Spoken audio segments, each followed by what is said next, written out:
Everyone thinks they know the story of Romeo and Juliet, right? Epic romance, star-crossed lovers. But what if that's not the whole picture? Today, we're going to peel back the layers of that famous love story and look at what's really driving it. Because at its heart, this is a devastating story, a cautionary tale, really, about the true cost of hate. And it all starts with the world they were born into.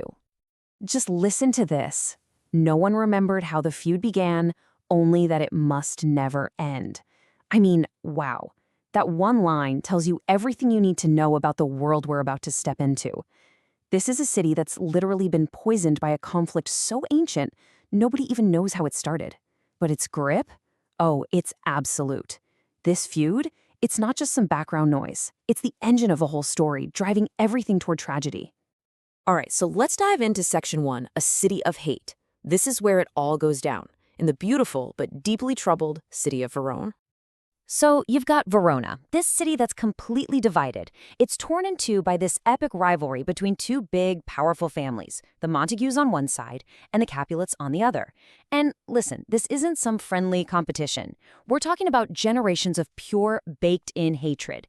A hatred so intense it's always boiling over, leading to these brutal brawls right in the middle of the street. But in this world just simmering with hate, we find Romeo Montague.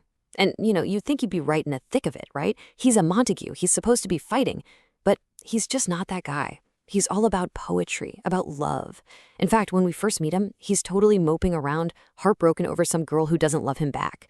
He is a total anomaly, a real fish out of water in this violent, angry world. So that brings us to Section 2, A Love Against Odds. And it's this search for a real, true love that's going to push Romeo to challenge everything, his family, his city, even his own destiny. So what does he do? To try and get over his heartbreak, his friends convince him to crash a party. And not just any party, a Capulet party, enemy territory. And it's there, hiding behind a mask, that he lays eyes on Juliet. And boom, the connection is just instant. It's electric. They fall completely in love right there on the spot. And then the masks come off. They find out the devastating truth. He's a Montague. She's a Capulet. The one person in the world they're forbidden to love.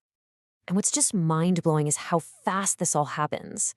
I mean, this is not a slow burn romance, not at all. We're talking lightning speed. The same night they meet, they're already declaring their undying love. And by the very next day, yep, they're secretly married.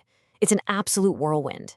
And you have to think it's driven by this desperate desire to find something good, something pure, in a world that is just so full of hate.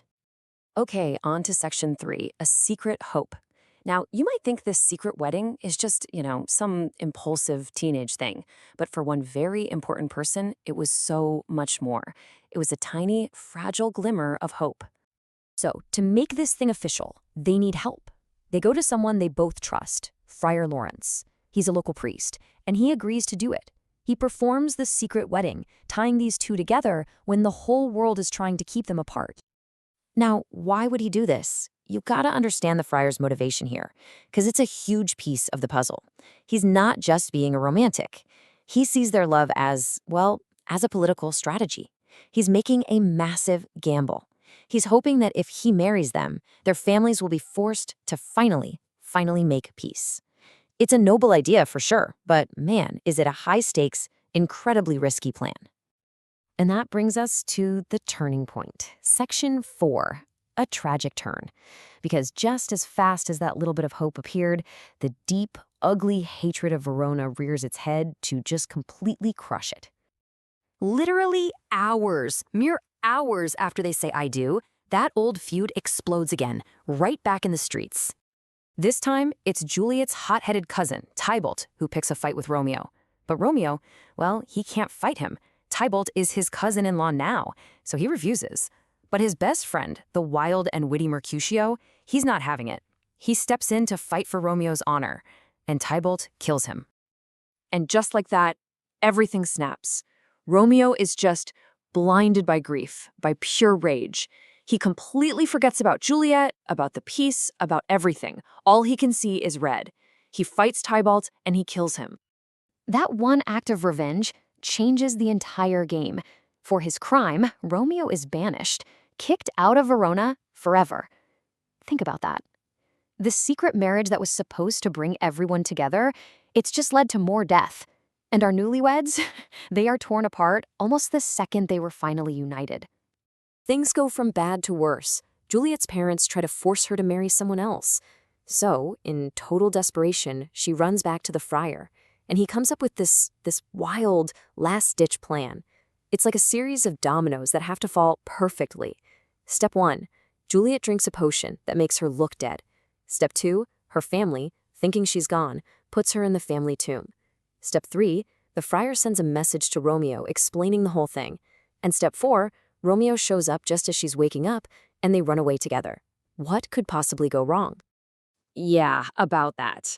This is where it all falls apart. This is the tragic core of the whole story. Call it fate, call it bad luck, whatever you want. The one crucial piece of the puzzle, the letter, it never reaches Romeo. So let's get into the final act, Section 5, a costly piece, because that one missed message sends everything spiraling down to its absolutely heartbreaking end. Think about it from Romeo's side. He's in exile, and the only news he gets is that Juliet, the love of his life, is dead. And he believes it completely. So, totally heartbroken, he buys a vial of poison and makes his way back to Verona. His plan?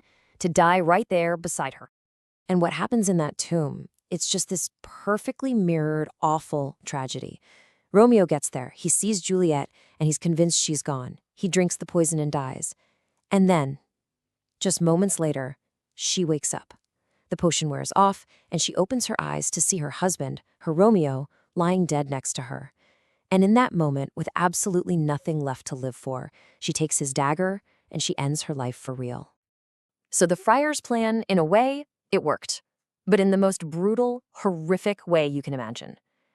It's only when they're standing there, looking at the bodies of their own children, that the Montagues and the Capulets finally get it. They finally understand the real cost of their stupid, pointless feud. And right there, they agree to end it. They get their peace, but it cost them everything. And that's what this story really leaves us with, isn't it? This big, echoing question. What is the true price of hatred? Because when you really look at it, Romeo and Juliet isn't just a romance. It's a timeless, powerful warning. A warning that hate, when you just let it grow and fester, it will always, always demand the highest price, and it will end up destroying the very things you love the most.